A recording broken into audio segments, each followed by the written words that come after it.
Welcome to worldcrops.com. I'm Gary Mead, editor of World Crops. Today I want to talk to you about food security. Not just for today, however, but for the long term. Food security, having enough to eat at prices that we can all afford, is today largely a problem for poor countries. The developing countries, as they're sometimes euphemistically called. But food security may well become a problem for all of us. Why is that? We have all become accustomed to hearing stuff about climate change. Hardly a day goes by without some news report about how the planet is getting hotter. That may well be true. However, even the most pessimistic analysts are forecasting temperatures to rise a degree or so over the course of the next century. No, that's not why I'm so worried about food security. The real reason is much simpler, much closer, and much more disturbing. The world is getting more people, and despite the current age of austerity, which is depressing real wages, these people are all going to get richer. Perhaps they will all get richer at a slower rate than in the past, but they are undoubtedly all going to get wealthier. And the real wage growth will not be in the already developed economies. They are up to their ears in debt and will be so for years to come. The real wages explosion is going to happen in India, China, and other big emerging economies. Their citizens are going to be able to afford to eat more, and they will all be wanting a little more of what we already have: animal, not vegetable proteins.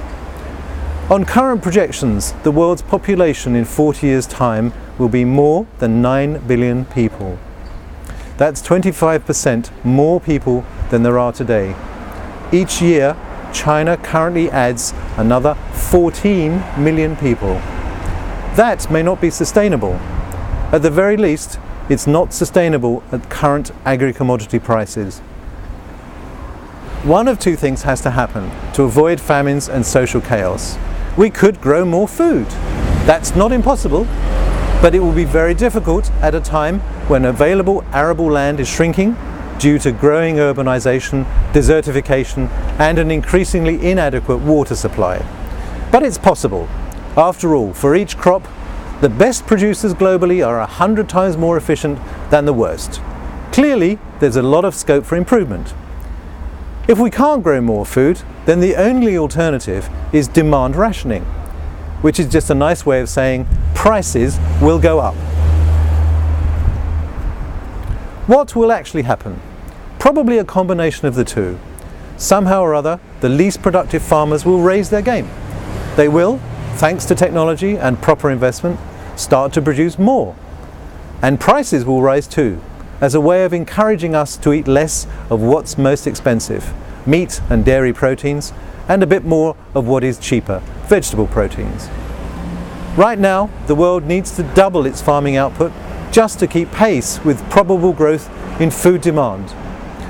The next 40 years are going to be extremely uncomfortable as we watch this scenario unfold. They will also be extremely profitable years for everyone, farmers included, I hope, everyone involved in the world of agri-commodities. This is Gary Mead of worldcrops.com. Thanks for watching.